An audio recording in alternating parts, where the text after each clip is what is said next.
Find क्या करना है, टू फाइंड करना है आपको एंगल पी आर क्यू, ये एंगल आपको फाइंड करना है। ठीक है, सॉल्यूशन में देखिए आप, सॉल्यूशन क्या करें, सबसे पहले हमें पता होना चाहिए क्या कि लीनियर पेयर एंगल का सम क्या होता है। यहाँ पे देखिए पी क्यू आर एक क्या है, स्ट्रेट लाइन है, और स्ट्रेट लाइन पे जो एंगल बना हुआ होता है वो क्या होता है, स्ट्रेट एंगल 180 डिग्री का। यहाँ से हम क्या लिखेंगे, T Q R is a line. ठीक है, ये क्या है, एक लाइन है, और यहां से हम क्या लिख सकते हैं, एंगल कौन सा, P Q T plus angle 1 equals to 180 degree. ठीक है, कैसे एंगल है ये, लीनियर पेयर एंगल्स, ये कैसे एंगल है, लीनियर पेयर एंगल। यहाँ पे आपके पास पी क्यू टी की वैल्यू है, कितनी है, 110 plus angle 1 equals to 180 degree. इस 110 को इधर लेके जाएंगे, आपके पास एंगल 1 इक्वल्स टू 180 माइनस 110, आपके पास एंगल 1 आ जाएगा 70 डिग्री। ठीक है, इसी तरह से हम ये एंगल को भी फाइंड कर सकते हैं। कैसे, एस पी क्यू टी क्या है, स्ट्रेट लाइन है, similarly S P Q is also a line, ये भी क्या है, एक लाइन है। सो एंगल 2 प्लस एंगल कौन सा angle, angle S P R equals to 180। Again क्या है, लीनियर पेयर एंगल है, यहां से हम इसकी वैल्यू पुट करेंगे, एंगल 2 प्लस इसकी वैल्यू आपके पास है 135 इक्वल्स टू 180। 135 को जब आप इधर लेके जाओगे, angle 2 equals to 180 minus 135, angle 2 आपके पास आ जाएगा 545 डिग्री। एंगल 1 भी आपके पास है, एंगल 2 भी है, बट वी नो दैट क्या कि किसी भी ट्रायंगल के सभी एंगल्स का सम 180 होता है, but we know that angle 1 plus angle 2 plus angle P R Q equals to 180 degree, sum of all angles of triangle, triangle के सभी एंगल का सम 180 डिग्री होता है। तो एंगल 1 भी हमारे पास है, एंगल 2 भी हमारे पास है, हम उनकी वैल्यू पुट कर देते हैं। एंगल 1 की वैल्यू आपके पास कितनी है, 70 प्लस एंगल 2 की वैल्यू आपके पास कितनी है, 45 plus angle P R Q equals to 180 degree. इन दोनों को प्लस कीजिए, 5 115 plus angle P R Q equals to 180। यहाँ से 115 को हम इधर लेके आएंगे, आपके पास angle P R Q equals to कितना आ जाएगा, 180 माइनस 115।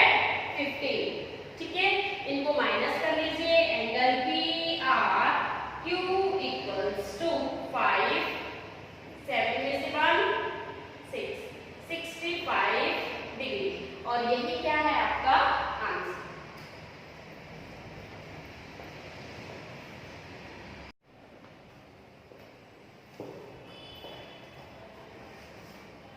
नेक्स्ट क्वेश्चन है आपके पास, question number 2। In figure angle x equals to 62 degree, angle x आपको 62 डिग्री दे रखा है, एंगल x y z 54, ये angle x y z 54 degree. If YO and ZO are bisectors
angle Z equals to 180 degree. ठीक है, यहाँ से तीनों angles का सम आपके पास क्या होगा 180 डिग्री। एंगल एक्स आपके पास कितना है 62 डिग्री, ये आपके पास 54 डिग्री और प्लस में एंगल जेड आपके पास नहीं है इक्वल्स टू 180 डिग्री। इनका सम 180 क्यों है, क्योंकि sum of whole angles of triangle. ठीक है, यहां से इन दोनों को ऐड करेंगे, plus angle Z equals to 180 degree. 116 को जब आप इधर लेके जाओगे तो आपके पास एंगल जेड आ जाएगा। Angle Z equals to, angle Z कितना आएगा आपके पास 180 minus 116, angle Z equals to 64 degree. ये जो एंगल जेड है आपके पास ये कंप्लीट 64 डिग्री का वाई ओ आपके पास और जेड ओ दोनों क्या है बाइसेक्टर है। क्या लिखेंगे Y O and Z O are bisectors. So अगर ये बाइसेक्टर हैं, बाइसेक्टर क्या करते हैं, आप इस एंगल के बाइसेक्टर हैं तो बाइसेक्टर जिस एंगल का बाइसेक्टर होता है उसको 2 इक्वल पार्ट में डिवाइड करता है। इसका मतलब अगर ये टोटल 54 है तो हाफ एंगल ये होगा और हाफ एंगल ये। 54 का हाफ करेंगे तो हमारे पास एंगल ओ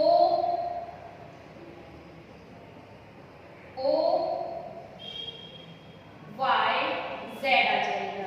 एंगल ओ वाई जेड क्या निकालेंगे, angle O Y Z equals to half of angle Y. यहां से angle O Y Z equals to half of angle Y कितना है 54 डिग्री, इसको काटेंगे 27। सिमिलरली आप कौन सा एंगल निकाल सकते हो, एंगल ओ जेड वाई, ये वाला एंगल भी आप निकाल सकते हो। क्या लिखेंगे, angle O Z Y equals to half of angle Z.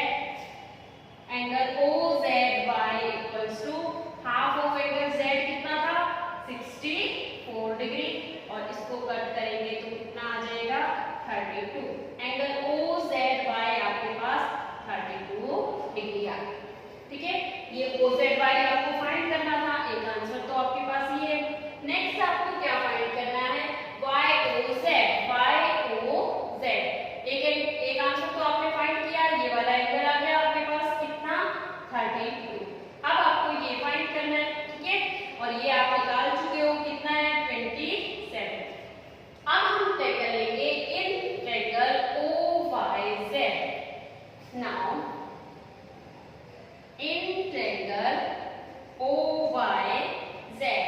ठीक है, क्या लिखेंगे, angle O Y Z plus में angle O Z Y plus में angle Y O Z equals to 180 degree.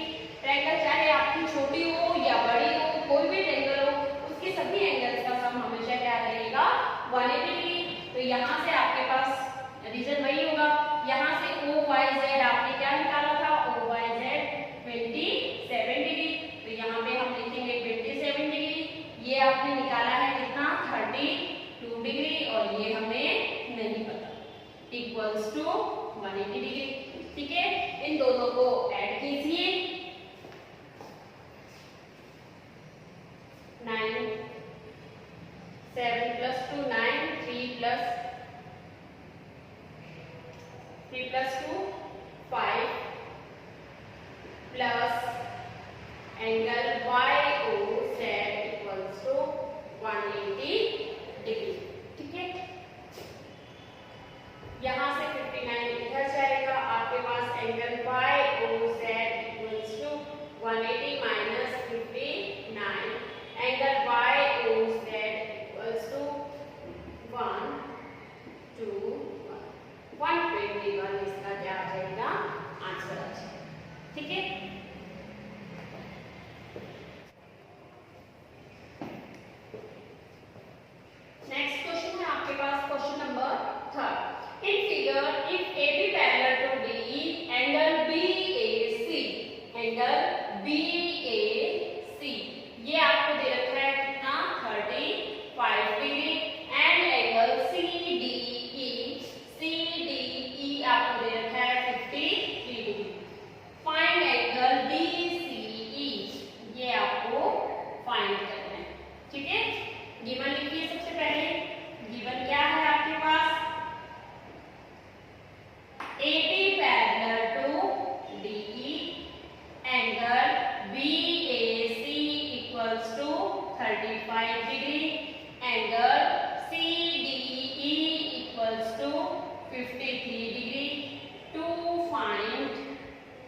Transversal line है और ट्रांसवर्सल लाइन के एक इस तरफ बना हुआ एंगल और एक इस तरफ बना हुआ एंगल कैसे एंगल होते हैं?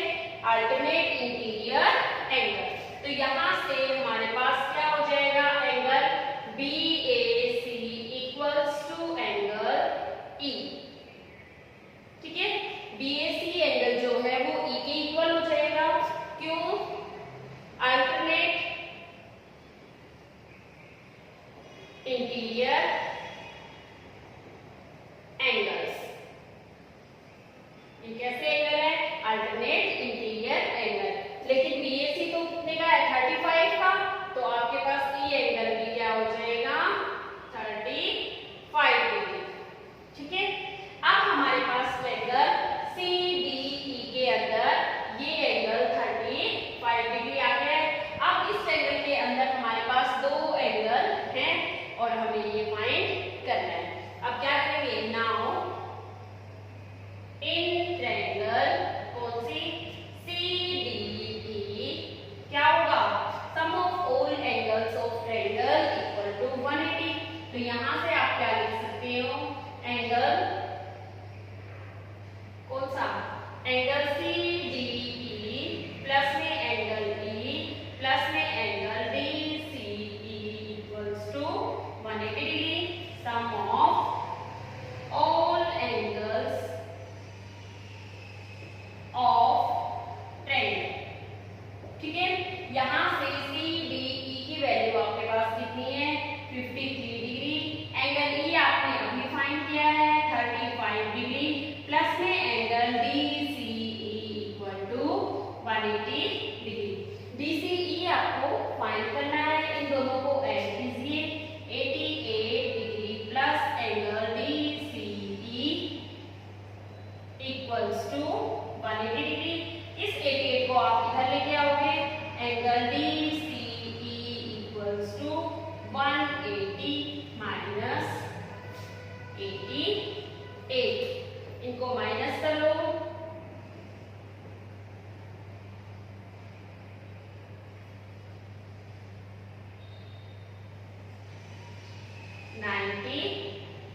डिग्री।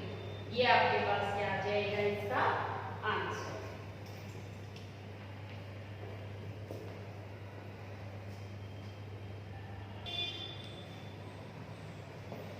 नेक्स्ट क्वेश्चन है आपके पास question number 4। In figure if line PQ and RS intersect at T such that angle PRT 40 degree, angle RPT 95 degree and angle TSQ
180, 135 को आप इधर लेके जाएंगे, angle 1 equals to 180 minus 135, minus करेंगे angle 1 आपके पास क्या आ जाएगा 45 डिग्री।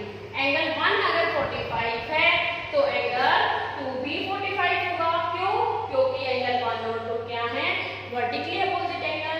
तो हम यहाँ पे क्या लिखेंगे, but angle 1 equals to angle 2 equals to 45 degree. क्यों है? क्योंकि ये वर्टिकली अपोजिट एंगल्स हैं।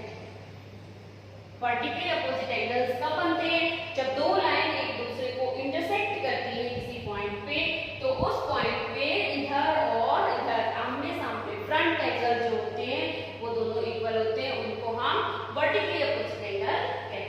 ठीक है। नाउ इन ट्रायंगल अब हम कौन सी ट्रायंगल लेके चलेंगे? Now in triangle TSQ, TSQ, इस ट्रायंगल के अंदर angle 2 plus angle S plus angle कौन सा SQT, सभी का सम क्या होना चाहिए 180। रीजन वापिस वही, sum of all angle of triangle. अब इसको आगे सॉल्व कीजिए। एंगल 2 की वैल्यू तो आपके पास पहले से है, कितनी है 45 डिग्री, प्लस एंगल कौन सा 75 डिग्री, plus angle SQT equals to 180 degree. इन दोनों को ऐड कीजिए, 120 plus angle SQT equals to 180 degree. इस 120 को इधर लेके आइए, angle SQT equals to 180 minus 120, यहाँ से एंगल SQT आ जाएगा आपके पास 60 डिग्री। यही आपका क्या है आंसर। अगर आपको ये वीडियो पसंद आया है तो इसको लाइक शेयर और सब्सक्राइब करना ना भूलिए।